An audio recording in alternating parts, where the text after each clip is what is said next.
1 கோடி பனைமரம் நட்டம் 1 கோடி பனைமரம் நட்டம்னு சொல்லி விளம்பரங்கள் படுத்தப்படுறது. என்ஜிஓக்கிட்ட பல கோடி ரூபாய் பணங்கள் பெறப்பட்டிருக்கிறது. ஆனால்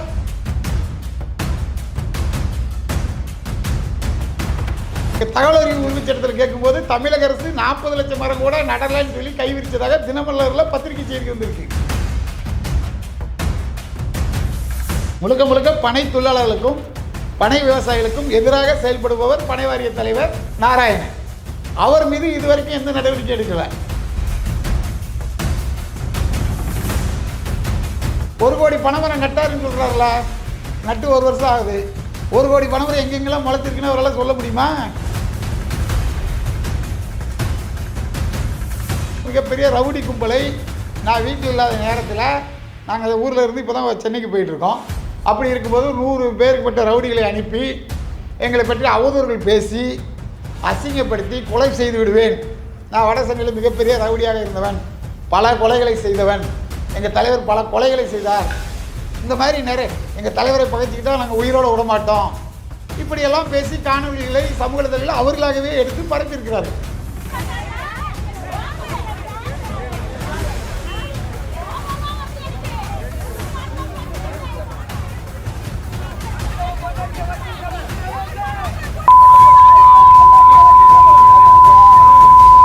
கள்ளச்சாராயம் காட்சி விற்றுக்கிறாங்க, வழக்கு போடுறாங்க. விஷக்கல்லுன்னு சொல்லி வழக்கு போடுறாங்க.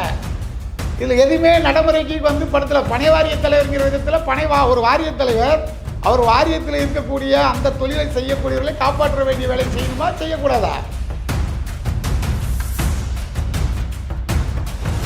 இந்த பனை வாரிய தலைவர் செஞ்ச தப்புகளால் திமுகவுக்கு மிகப்பெரிய நெருக்கடி ஏற்பட்டிருக்கிறது. சுமார் 20 லட்சம் வாக்குகளை திமுக இழக்கக்கூடிய சூழல் இருக்கு. இதெல்லாம் வந்து ஐயா மு க ஸ்டாலின் அவர்களுடைய கவனத்துக்கு போச்சா இல்லையான்னு தெரியல. அவருக்கு வந்து பனை தொழிலாளர்கள் வாக்குகள், அனைத்து சமுதாய பனை தொழில் செய்யக்கூடிய வாக்குகள் தேவையா தேவையில்லையான்றது தெரியல. குறிப்பாக நாடார் சமுதாயத்து வாக்குகள் அவருக்கு தேவையா தேவையில்லைங்கிறது தெரியல. மீண்டும் அவர் ஆட்சிக்கு வரணும்னு நினைக்கலையான்னு தெரியல.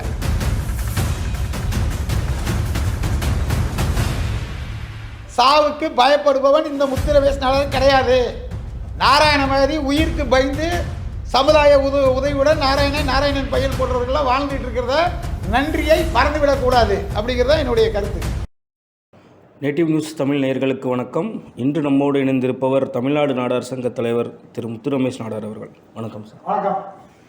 சமீபத்தில் திரு சீமான் அவர்களை நீங்கள் அழைச்சிட்டு தூத்துக்குடி மாவட்டத்தில் இருக்கக்கூடிய ஒரு பனைத்தோப்பில் வந்து கல்லிறக்கும் போராட்டம் பண்ணியிருந்தீங்க. அது ரொம்ப பரவலாக வந்து சர்ச்சைக்கு உள்ளானுச்சு. பல தலைவர்களும் இது கண்டித்து பேசியிருந்தாங்க, கம்யூனிஸ்ட் தலைவர்களும் பேசியிருந்தாங்க. சட்ட விரோதம் அப்படின்னு இதை சொல்கிறாங்க. என்ன விதத்தில் இந்த மரம் ஏறி கல் இருக்குவது எந்த விதத்தில் சட்டவிரோதம் ஆகுது? அதாவது இது முழுக்க தவறான புரிதலில் மக்களை திசை திருப்பும் நோக்கத்தில் இது வந்து கருத்து சொல்லப்படுது. அதாவது கல் இறக்கிறதுக்கு தமிழ்நாட்டில் தடை கிடையாது. கல்லை இறக்கி விற்பதற்கு தடை. அதாவது விசக்கல் விற்கிறாங்க, கல்லில் வந்து பவுடர் போட்டு விற்காங்க அப்படிங்கிற அடிப்படையில் 1987 எம்ஜிஆர் அவருடைய ஆட்சி காலத்தில் கல்லுக்கு தடை விதிக்கப்பட்டுச்சு. அதற்கு பிறகு வந்த முதல்வர்கள் ஐயா கருணாநிதி அவர்களாக இருக்கட்டும், அம்மா ஜெயலலிதா அவர்கள், இவங்க காட்சியில் அது பரிசீலனை பண்ணி டாஸ்மார்க் முதலாளிகள், அரசுக்கு நெருக்கமாக இருப்பவர்கள், அரசியலில் இருக்கக்கூடியவர்கள், திமுக அதிமுக சேர்ந்தவர்கள் என்ற அடிப்படையில் அந்த தடையை வந்து அவங்க நீக்கலை. அப்படி இருக்கும்போது தொடர்ந்து பல ஆண்டுகளாக பல்வேறு தலைவர்கள் இதற்காக குரல் கொடுத்து வந்திருக்கிறாங்க. நிறைய செய்தி நமது பாஜக முன்னாள் தலைவர் அண்ணாமலை அவர்கள் கூட இதுக்கு குரல் கொடுத்துருக்காங்க. இப்படி பல்வேறு நிகழ்வுகள் நடந்துகிட்டு இருக்கும்போது விழுப்புரம் பகுதியில் வந்து கல் விடுதலை மாநாடு அப்படிங்கிறது ஒரு 2 மாதத்துக்கு முன்னாடி நடந்தது. அதற்கு முன்னாடி ஒரு 4 மாதத்துக்கு கல் குடிக்கும் போராட்டம் நடந்தது. அந்த நிகழ்ச்சிக்கு அண்ணாமலைஜி வரதா இருந்துச்சு. அவர் அப்போ மாநிலத்தில் வரது ஏதோ ஒரு காரணத்துக்காக வரல, சீமானா வந்தாங்க. எல்லாருமே அந்த கல் குடித்து போராட்டம் நடத்தினார்கள். அதில் நானும் கலந்துக்கிட்டேன், நானும் கல்லை குடித்தேன். அந்த போராட்டம் நடந்தது. இது எதுக்குன்னா முழுக்க பனை தொழிலாளர்களுடைய வாழ்வாதாரத்தை காப்பாற்ற வேண்டும், பனை தொழிலில் இருக்கக்கூடிய 10 லட்சத்துக்கும் மேற்பட்ட தொழிலாளர்கள் குடும்பங்கள் பயன்பெற வேண்டும். காவல்துறை வந்து பல்வேறு நெருக்கடிகளை இந்த தொழிலுக்கு கொடுக்குறாங்க அப்படிங்கிற அடிப்படையில் ஒரு விழிப்புணர்வு பண்ணுவதற்காகவும் சட்டப்படி என்ன இருக்குது. இப்போ கல் இயக்கம் ஐயா நல்லசாமி கவுண்டர்லாம் இப்போ 40 வருஷமாக போராடிட்டு இருக்காங்க. அவங்களாம் விழிப்புணர்வாக கல் இறக்கிறதுக்கு தடை கிடையாது, கல்லை இறக்கி நம்ம வந்து நம்ம சாமிக்கு சொல்லமட சாமிக்கு படைச்சிக்கலாம், நம்ம குடும்பத்தினர்கள் குடிக்கலாம், உணவாக பயன்படுத்தலாம், மருந்தாக பயன்படுத்தலாம், அதுக்கு எந்த தடையும் கிடையாது. கல்லை இறக்கி விற்பனை செய்யறதுக்கு தான் தடை, அதை நீக்கிறதுங்கிறது தான் தமிழர்களுடைய கோரிக்கை. இது அது இல்லாமல் இந்த தொழில் வந்து ஒரு குறிப்பிட்ட சாதிக்கான தொழிலுங்கிற மாதிரி கட்டமைக்கப்பட்டிருக்கிறது. அது முழுக்க முழுக்க தப்பு. தமிழ்நாட்டில் வந்து பார்த்திங்கன்னா நாடார், தேவேந்திர உளவியலாளர், தேவர் சமுதாய மக்கள், கவுண்டரு, முதலியார், முத்திரையர், வன்னியர், பறையர், இப்படி எல்லா சமுதாய மக்களும் அந்த தொழிலை செய்து வந்திருக்கிறார்கள், வந்து கொண்டிருக்கிறார்கள். அதனால தான் தமிழ்நாட்டினுடைய மாநில மரமாக பனைமரம் இருக்கிறது. ஒரு குறிப்பிட்ட சாதிக்கு சொந்தம் அப்படின்னு வச்சுக்கிட்டால் எப்படி பனைமரத்தை வந்து மாநில மரமாக அறிவிக்க முடியும்? பனைமரம் நாடார்களுக்கு தான் சொந்தம், நாடார்களுக்கு மட்டும்தான் அந்த தொழிலை செய்கிறாங்கன்னா ஒரு சாதிக்கான ஒரு தொழிலை ஒரு இதை வந்து எப்படி தமிழ் தேசிய மரமாக மேதகு பிரபாகரன் அறிவிச்சிருப்பார்? தமிழ்நாட்டினோட மாநில மரமாக எப்படி வந்து பனைமரம் இருக்கும்? இது வந்து சிந்திக்க வேண்டிய ஒரு செய்தி. இது தொடர்ந்து தவறாக கட்டமைக்கப்பட்ட அந்த விஷயம். அதை உடைத்தறிவிகளும் மிகப்பெரிய அந்த போராட்டத்தை முன்னெடுத்து அண்ணன் அவர்கள் அந்த கல் விடுதலை மாநாடப்போ நானே மறையேறி கல் இறக்குவேன் என் மக்களை பாதுகாப்பதற்காக, தமிழ் மக்களை பாதுகாப்பதுங்கிற அந்த அடிப்படையில் பேசினாங்க. அதைகளுடைய செயல் வடிவம் தான் தூத்துக்குடி மாவட்டம் பெரியதாளைங்கிற கிராமத்தில் எங்கள் பெரியப்பாவோட தோட்டத்தில் கல் இறக்கி அந்த போராட்டம் நடைபெற்றது. அது தமிழ்நாடு முழுவதும் மிக பரவலாக பார்க்கப்பட்டது.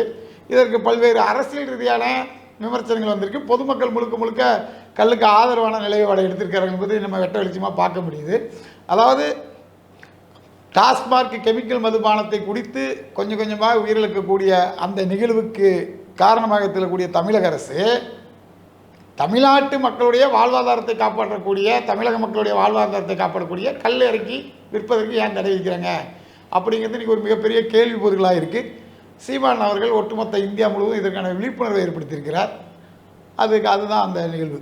இப்போது இன்றைய சூழலில் சமூக செயல்பாட்டாளர்கள் மற்றும் வந்து முற்போக்குவாதிகள்னு சொல்லப்படக்கூடிய பலரும் இன்றைக்கி வைக்கக்கூடிய குற்றச்சாட்டு என்னென்னா, பெருந்தலைவர் காமராஜர் வந்து இந்த சமூகம் வந்து பனையேறி சமூகமாக இருக்குது, இவங்க படிப்புக்கு வரணும் அப்படின்னு சொல்லி அவங்களெல்லாம் இந்த திசைக்கு மாற்றி கொண்டு வந்திருக்காரு. ஆனால் இன்றைக்கி வந்து சீமான் அவர் திருப்பி பழைய நிலைமைக்கே கொண்டு போகிறதுக்கான வேலைகளை பார்க்குறாருன்னு சொல்கிறாங்க.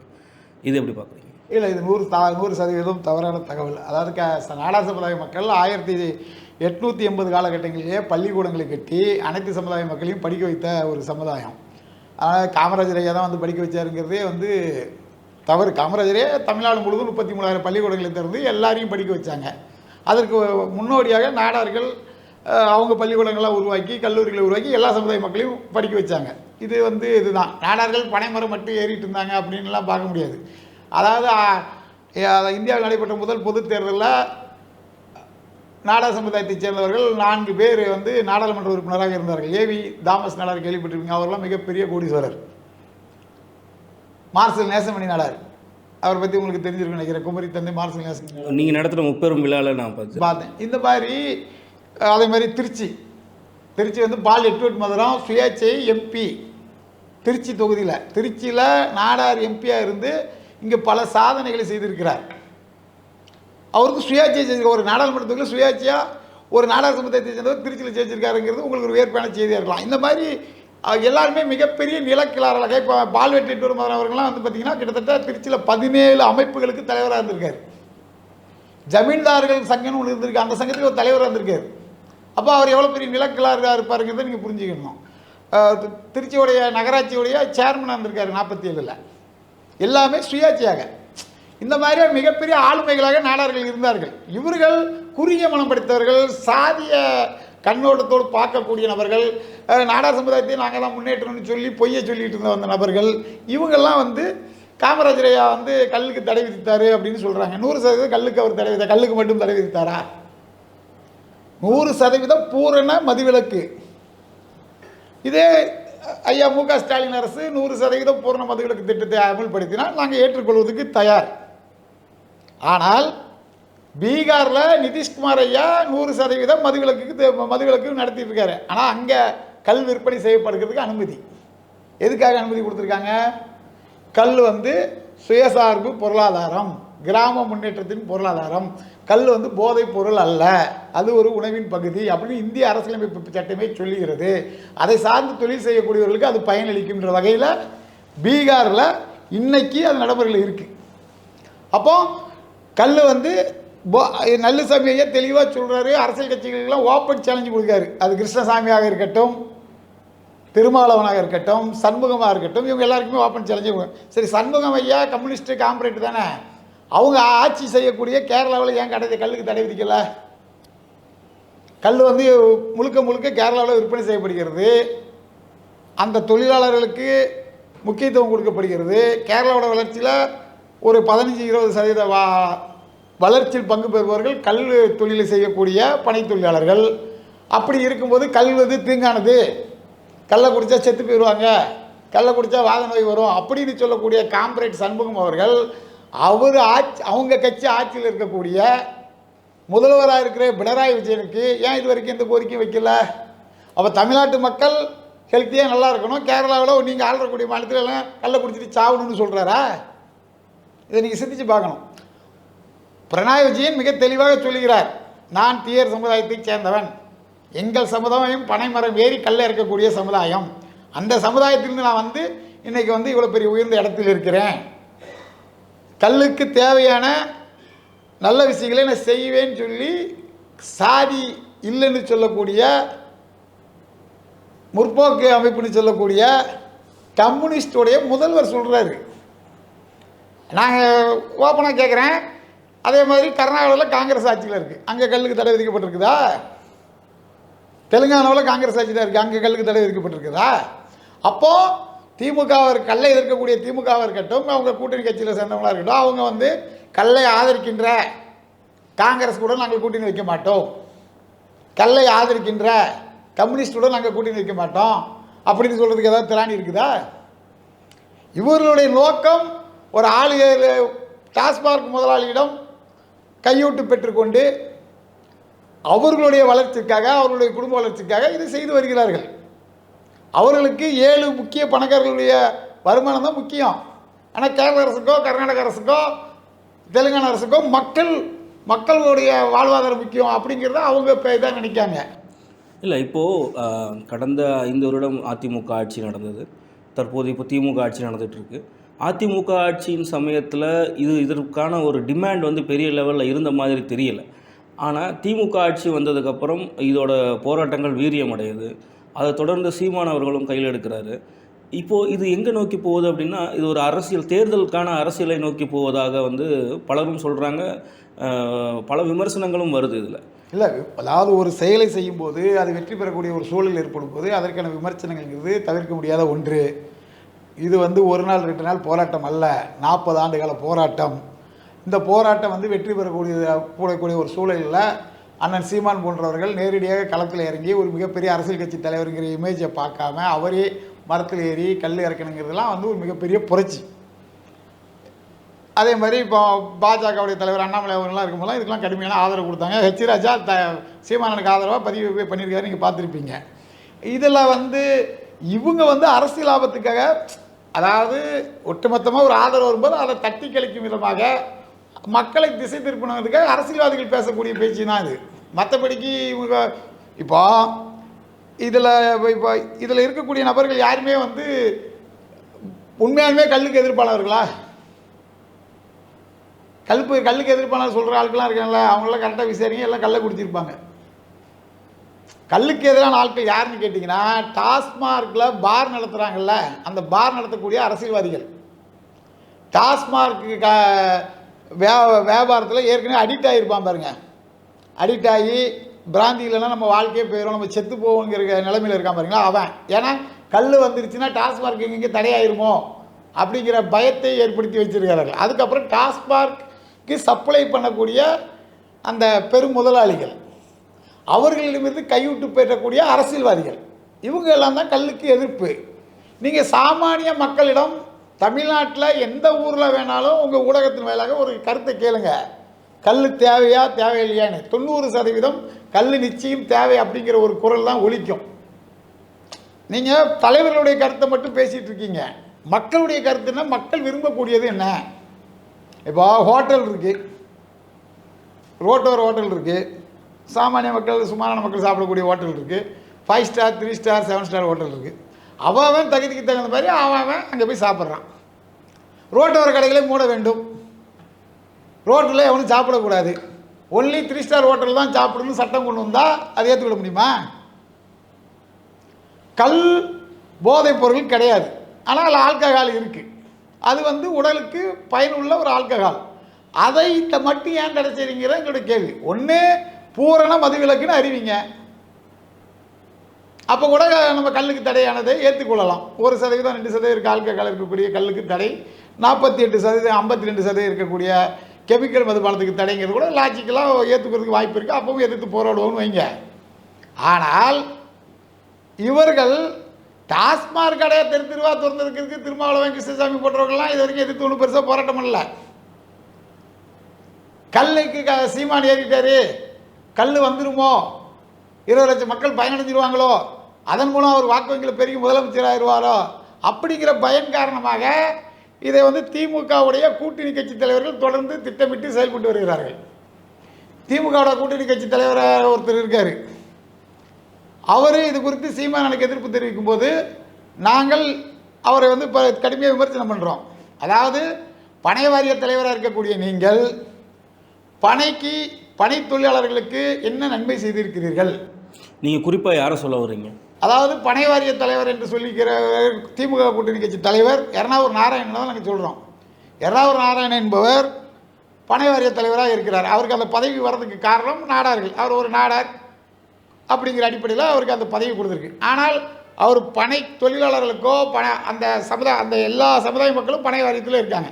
இது வரைக்கும் அவரால் ஒரு 10,000 பேர் கூட உறுப்பினராக்க முடியல. பனை கூட்டுறவு சங்கங்கள் தமிழ்நாடு முழுவதும் பல கோடி ரூபாய் சொத்து மதிப்புலாம் இருக்குது. அது எதுவுமே செயல்படலை. அவங்களுடைய சுயநலத்துக்காக ஒரு தனிநபர்கள் மட்டும் பயன்படுத்திட்டு வராங்க. பனை வாரியத்தில் உறுப்பினராக சேர வரவங்களை சேர விடாமல், பனை வாரியத்துக்கு தேவையானது எதுவும் செய்யாமல் வேறு வாரியங்களை அவங்கள தலைவராக்கக்கூடிய ஒரு நிலைமை இருக்குது. பனை வெள்ள வியாபாரத்தை எப்படி உருவாக்கணும்? இப்படி கம்போடியாங்கிற நாடே பனையில் தான் இயங்கிட்டு இருக்கு. தமிழ்நாட்டில் கம்போடியாவோட மரங்கள் அதிகம். அப்போ பனை சார்ந்த தொழில்கள், அதாவது பாயாக இருக்கலாம், கைவினைப் பொருட்களாக இருக்கலாம், சொல்லப்போனால் பிளாஸ்டிக்கினுடைய பாதி உற்பத்தி வேலையை பொருட்களை பனையுமே செஞ்சிடும். அதாவது பிளாஸ்டிக் வந்து உலகத்துக்கே கேடு, அதை தடுக்க வேண்டியதே பனையில் இருக்குது.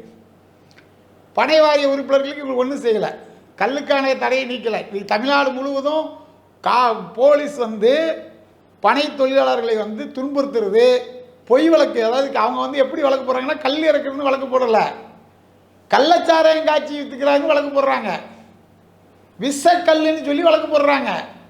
இதில் எதுவுமே நடைமுறைக்கு வந்து படத்தில் பனை வாரிய தலைவருங்கிற விதத்தில் ஒரு வாரிய தலைவர் அவர் வாரியத்தில் இருக்கக்கூடிய அந்த தொழிலை செய்யக்கூடியவர்களை காப்பாற்ற வேண்டிய வேலையை செய்யணுமா, செய்யக்கூடாதா? அதுக்கு தானே அந்த வாரிய தலைவராகவே. ஆனால் இவங்க அப்படி கிடையாது. அவர்களுடைய சுயலாபத்திற்காக முழுக்க பனை தொழிலாளர்களுக்கு எதிரான ஒரு செயலை செய்து வருகிறார்கள். அண்ணன் சீமான் அவர்கள் பனை ஏறி இதை செஞ்ச உடனே, நாங்களாம் கூட இருந்த உடனே அவங்களால அதை ஜீரணிக்க முடியாமல் திமுகவினுடைய கூட்டணி கட்சி தலைவருங்கிற வகையில் அவர்கள் தொடர்ந்து அராஜக போக்கை செய்து வருகிறார்கள். இதுதான் தொடர்ந்து நடந்துக்கிட்டு இருக்கு. முழுக்க பனை தொழிலாளர்களுக்கும் பனை விவசாயிகளுக்கும் எதிராக செயல்படுபவர் பனை வாரிய தலைவர் நாராயணன். அவர் மீது இதுவரைக்கும் எந்த நடவடிக்கை எடுக்கலை. 1 கோடி பனைமரம் நட்டம், 1 கோடி பனைமரம் நட்டம்னு சொல்லி விளம்பரங்கள் படுத்தப்படுறது, என்ஜிஓக்கிட்ட பல கோடி ரூபாய் பணங்கள் பெறப்பட்டிருக்கிறது. ஆனால் தகவல் அறிவு உரிமை சட்டத்தில் கேட்கும்போது தமிழக அரசு 40 லட்சம் மரம் கூட நடலைன்னு சொல்லி கைவிரிச்சதாக தினமலரில் பத்திரிகை செய்தி வந்திருக்கு. அப்போது முதல்வர் அவர்கள் இதற்கு கவனம் கொண்டு இதில் நடைபெற்ற ஊழல் என்ன, பனை வாரிய தலைவர் சிறப்பாக செயல்படலை, இந்த தொழிலை வந்து படித்த இளைஞர்கள் ஆயிரக்கணக்கில் பேர் டிப்ளமோ, டிகிரி, இன்ஜினியர் படித்தவங்களாம் செஞ்சிட்டு இருக்காங்க. அப்போ அந்த தொழிலை நேசிக்கக்கூடியவர்களை பனை வாரிய தலைவராக ஆக்க வேண்டும். அப்படி ஆக்கினால்தான் இப்போ இவர் இந்த பனை வாரிய தலைவர் செஞ்ச தப்புகளால் திமுகவுக்கு மிகப்பெரிய நெருக்கடி ஏற்பட்டிருக்கிறது. சுமார் 20 லட்சம் வாக்குகளை திமுக இழக்கக்கூடிய சூழல் இருக்குது. இதெல்லாம் வந்து ஐயா மு க ஸ்டாலின் அவர்களுடைய கவனத்துக்கு போச்சா இல்லையான்னு தெரியல. அவருக்கு வந்து பனை தொழிலாளர்கள் வாக்குகள், அனைத்து சமுதாய பனை தொழில் செய்யக்கூடிய வாக்குகள் தேவையா தேவையில்லையான்றது தெரியல. குறிப்பாக நாடார் சமுதாயத்து வாக்குகள் அவருக்கு தேவையா தேவையில்லைங்கிறது தெரியல. மீண்டும் அவர் ஆட்சிக்கு வரணும்னு நினைக்கிறான்னு தெரியல. வாக்கு வங்கிகள் ஏற்கனவே சொன்னபடி தான் தேவேந்திர குல வேளாளராக இருக்கட்டும், முக்குளத்தராக இருக்கட்டும், முத்திரையராக இருக்கட்டும், கவுண்டராக இருக்கட்டும், வன்னியராக இருக்கட்டும், பறையராக இருக்கட்டும், இப்போ எல்லா சமுதாய வாக்குகளும் எங்கே இருக்குது? பனை தொழில் செய்பவர்கள்ட்ட இருக்குது. அதை இலக்கும் வகையில் செயல்படுறாரு இந்த வாரிய தலைவர். அப்போ அவர் மேலே உடனடியாக நடவடிக்கை எடுக்கணும். அவர் அந்த 1 கோடி பனைமரம் நட்டாருன்னு சொல்கிறாருல, நட்டு 1 வருஷம் ஆகுது. 1 கோடி பனைமரம் எங்கெங்கெல்லாம் முளைச்சிருக்குன்னு அவரால் சொல்ல முடியுமா? காமிக்க முடியுமா? அப்படிலாம் இது கிடையாது. இதையெல்லாம் நாங்கள் கடுமையாக விமர்சனம் செய்யும்போது அவர்கள் இன்று காலை அவர் ஒரு மிகப்பெரிய ரவுடி கும்பலை, நான் வீட்டில் இல்லாத நேரத்தில் நாங்கள் ஊரில் இருந்து இப்போ தான் சென்னைக்கு போயிட்டுருக்கோம். அப்படி இருக்கும்போது 100 பேருக்குப்பட்ட ரவுடிகளை அனுப்பி எங்களை பற்றி அவதூறுகள் பேசி அசிங்கப்படுத்தி கொலை செய்து விடுவேன், நான் வட சென்னையில் மிகப்பெரிய ரவுடியாக இருந்தவன், பல கொலைகளை செய்தவன், எங்கள் தலைவர் பல கொலைகளை செய்தார், இந்த மாதிரி நிறைய எங்கள் தலைவரை பகைச்சிக்கிட்டால் நாங்கள் உயிரோடு விடமாட்டோம், இப்படியெல்லாம் பேசி காணொலிகளை சமூகத்தில் அவர்களாகவே எடுத்து பரப்பியிருக்கிறார்கள். அதாவது இவர்களுடைய நோக்கம் பனை தொழிலாளருடைய வாக்கு திமுகவுக்கு கிடைக்காமல் செய்வது அப்படிங்கிற அடிப்படையில் இருக்கு. ஒன்று, தனக்கு ஒரு எம்எல்ஏ சீட்டு வேண்டும், தன்னுடைய மகனுக்கு ஒரு எம்எல்ஏ சீட்டு வேண்டும் என்று தங்களை பிரபலப்படுத்திக் கொள்வதற்காக திமுக மக்கள் விரோத ஆட்சி செய்கிறது, கூட்டணி கட்சி தலைவரே ரவுடித்தனம் செய்கிறார், சட்டவிரோதமாக ரவுடிகளை ஒரு சமுதாய தலைவர் வீட்டுக்கு அனுப்பி அசிங்கமாக பேசியிருக்கிறார், வீட்டை கொளுத்துவேன், என்ன சொல்கிறது, வாகனங்களை கொளுத்துவெல்லாம் சொல்லி மிரட்டினா பயந்துருவாங்க அப்படிங்கிற அடிப்படையில் இவங்க செயல்பட்டுருக்காங்க. என்னை பற்றி நான் முதல்ல சொல்லிடுறேன். சமுதாய பணிக்கு வரும்போதே நம்ம யாருக்கும் பயந்து வரல, நம்ம சுத்தமான வீரன், நாடார் சமுதாயத்தை சேர்ந்ததில் சுத்த வீரன், நாங்கள் உயிருக்கு பயந்து பொது வாழ்க்கைக்கு வரல. ஒன்று, இன்றைக்கி எர்ணாபுரம் நாராயணன் உயிரோடு இருப்பதற்கு, எர்ணாபுரம் நாராயணனுடைய பையன் கார்த்திக் நாராயணன் உயிரோடு இருப்பதற்கெல்லாம் காரணமே நாடார் சமுதாயம் தான். நாடார் சமுதாயத்தில் அவர் பிறக்கவில்லை என்றால் அவர் செய்த தவறுகளுக்கு காவல்துறை எப்போதே என்கவுண்டர் செய்து கொலை செய்திருக்கும். நாடார்கள் காப்பாற்றினார்கள் தங்கள் உயிரை அப்படிங்கிற அந்த நன்றி கூட இல்லாமல் இன்றைக்கி நாடார் சமுதாயத்துக்கு எதிராகவே தனது ரவுடி கும்பல்களை பணம் கொடுத்து சென்னையில் பட்டப்பகலில் ஒரு பூட்டி இருக்க வீட்டுக்கு முன்னாடி 100 பேர் அனுப்பி செய்கிறாங்கன்னா இப்போ காவல்துறை எந்த நிலைமையில் இருக்குது? தமிழ்நாடுடைய காவல்துறை அமைச்சர் ஐயா மு.க. ஸ்டாலின் அவர்கள் உங்கள் கூட்டணி கட்சி தலைவரான எர்ணாபுரம் நாராயணன் மீது ஏன் இதுவரை நடவடிக்கை எடுக்கலை? நாங்கள் டிஜிபி அலுவலகத்துக்கு புகார் அனுப்பியிருக்கோம், சம்பந்தப்பட்ட அனைத்து துறைக்கும் அனுப்பியிருக்கோம். இனிமேல் நாங்கள் கவர்னரை சந்தித்து மனு கொடுக்க இருக்கிறோம். மத்திய உள்துறை அமைச்சகத்துக்கு இந்த விஷயத்தை கொண்டு போவோம். ஒட்டுமொத்த நாடார்களும் இந்த விஷயத்தில் கொந்தளித்திருக்கிறார்கள். ஒரு நாடார் சமுதாய தலைவர் மீது பனை தொழிலாளர்களுக்காக பாடுபட்ட காரணத்திற்காக ரவுடிகளை ஏவி கொலை மிரட்டல் விடுப்பது என்பதை ஒட்டுமொத்த தமிழ் சமூகமும் ஏற்றுக்காது. இதற்கு பின்னாடி சீமான் அவர்களுக்கு எதிராக திமுக செயல்படுதுன்ற மாதிரி நீங்கள் நினைக்கிறீங்களா? திமுகவுடைய கூட்டணி கட்சி தலைவருங்கிற வகையில் அவர்கள் இப்படி அரசுக்கு பயப்படாமல் காவல்துறைக்கு பயப்படாமல் செய்திருக்கிறார்கள் என்பது உண்மையாலுமே திமுக பின்னணியில் இருக்குதுன்னு தான் நாங்கள் சந்தேகப்படுறோம். குறிப்பாக திமுகவுடைய தலைவர் ஸ்டாலின் அவர்கள் இதில் தொடர்பு இருக்கா இல்லையானா அவர்களுடைய நடவடிக்கை மூலியம் தெரிஞ்சிடும். நேர்மையாக சட்டப்படி எர்ணாபுரம் நாராயணன் மீது நடவடிக்கை எடுத்தால் திமுக சரியாக செயல்படுகிறது. பட்டப்பகலில் ஒரு 100 பேரை ஒரு வீட்டுக்கு முன்னாடி அனுப்பி சட்டவிரோதர்கள் செய்தியில் இருந்து வேறு யாராவது செய்திருந்தால் என்ன நடக்கும்? இதே ஸ்டாலின் ஐயா வீட்டுக்கு முன்னாடி திடீர்னு ஒரு 100 பேர் கோஷமிட்டு அவர் ஒழிக அப்படிலாம் திட்டியிருந்தால் என்ன நடவடிக்கை இருந்திருக்கும்? நேரம் நான் பெயிலபிள் அரெஸ்ட் பண்ணியிருப்பாங்க. இப்போ ஏன் இவங்க வந்தவங்களாம் அரெஸ்ட் பண்ணலை? அவங்களே வீடியோ போட்டிருக்காங்க, அவங்களே எவிடன்ஸ் கொடுத்துருக்காங்க, நாங்கள் தான் வந்தோம், எங்களை முடிஞ்சு அரெஸ்ட் பண்ணிக்கின்னு ஓப்பன் சேலஞ்ச் பண்ணியிருக்காங்க. சவுக்கு சங்கரியா வீட்டில் நடந்த மாதிரி அவமானப்படுத்தினால் இவர்கள் சமுதாய பணி விட்டு போயிடுவாங்கன்னு நினைக்காங்க. நீங்கள் என்ன நினச்சிட்டு இருக்கீங்க? மாநில காவல்துறை உங்களை இருக்குது, கையை விட்டு கொடுத்து தப்பித்துக் கொள்ளலாம் என்று நினைத்து கொண்டு செயல்பட்டு. இதுக்கு மேலே மத்திய உள்துறை இருக்குது, சிபிஐ இருக்குது. எர்ணாபுரம் நாராயணன் மீது உள்ள வழக்குகள் எல்லாம் தூசி தட்டப்பட்டு அவரும் அவர் மகனும் சிறைக்கு செல்லக்கூடிய ஒரு சூழல் ஏற்படும். இந்த குற்ற சம்பவத்தில் யார் ஈடுபட்டாங்களோ அவங்க மீது எல்லாம் சட்டப்படி நடவடிக்கை எடுக்கிறதுக்கு தமிழ்நாட்டில் உள்ள அனைத்து அரசியல் கட்சி தலைவர்களுக்கும் நான் வேண்டுகோள் எடுத்துக்கிறேன்.